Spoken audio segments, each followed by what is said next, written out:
CBS Sports HQ, powered by Liquid IV Hydration Multiplier. Fuel your play. Jeremy St. Louis alongside Chris Hassel. Earlier this week, buddy, you were pretty excited about camps opening up and saying, hey, let's just get things going. Yeah. Well, we're a couple days closer. Yeah. 1 week until we have a real kind of fake game. Preseason starts, Hall of Fame game. You got the Jags and the Raiders, and we'll take you to Raiders camp today. Sportsline not a fan of the Raiders this season. Uh-oh.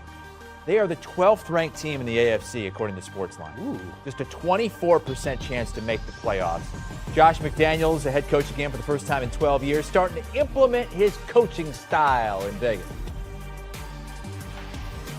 Just tell you a funny story, but Lester Cotton jumped off sides right at the beginning of the one-on-one period yesterday, and he wasn't even going. The other guy was going. So Lester, he just took off and did a lap, right? And he comes back and he looks at me and he goes, "I'm tired, boss." And then he has to go in there and do a rep. And then he comes out of the rep and I said, "How was that?" And he goes, I don't want to run no more laps. And it's starting to sink in that there's a penalty, there's a cost to a mistake that you can prevent, and whether it's the ball on the ground, you saw, a couple balls on the ground yesterday, which is a couple too many. If that happens in a football game, we put the ball on the ground, it's hard to just say we're trying to coach to win, You have to learn how to not lose the game, and then you have a shot to win. Yeah, just bad penalties last season for the Raiders, and you can probably go back even further than that for the Raiders. Josh McDaniels was the head coach of the Denver Broncos for a couple of seasons back in 09 and 10, but really young back then. Got off to a good start, won his first several games, and then tailed off, went back to New England, and he feels like he is ready once again to lead an NFL franchise. Jacksonville Jaguars went shopping this offseason as they look to build the team around quarterback Trevor Lawrence, and one of those acquisitions was wide receiver Christian Kirk. Kirk coming off a season where he had career-best numbers in catches, receiving yards, and receiving first downs. He said Thursday he's feeling nice and loose.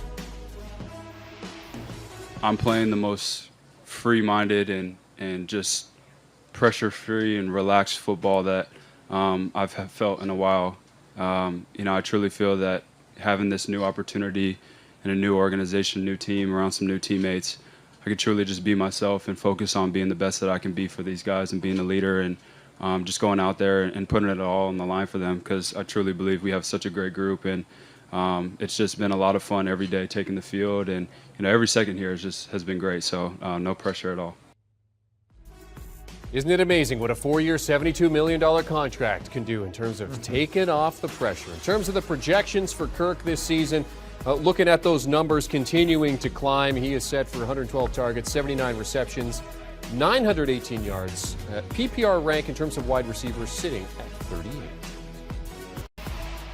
Let's talk a bit more about Kirk as one of our Liquid IV performance multipliers. Fuel your play. Senior fantasy football analyst Jamey Eisenberg helping us look at players at various positions that can be big difference makers in 2022.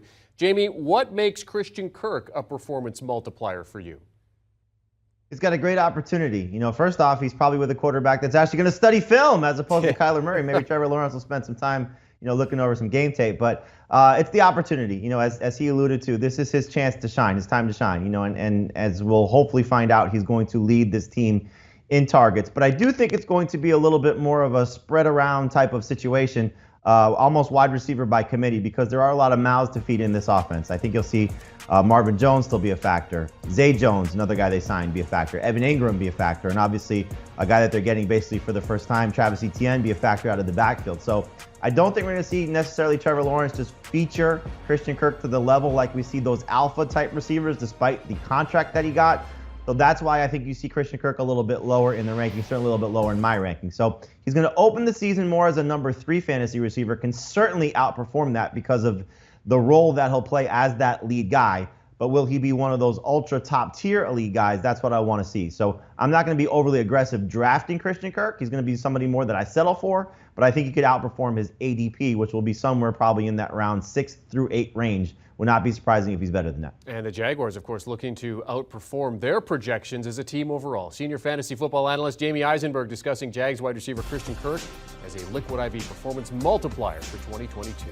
Jamey and the entire crew of Fantasy Football Today returning to HQ on Monday to discuss all your fantasy quandaries, answer your fantasy questions. If you're not watching FFT, I guarantee you someone else in your league is, and guess what? They're getting the edge that you need. You can also download and follow FFT the podcast and watch the pod on YouTube.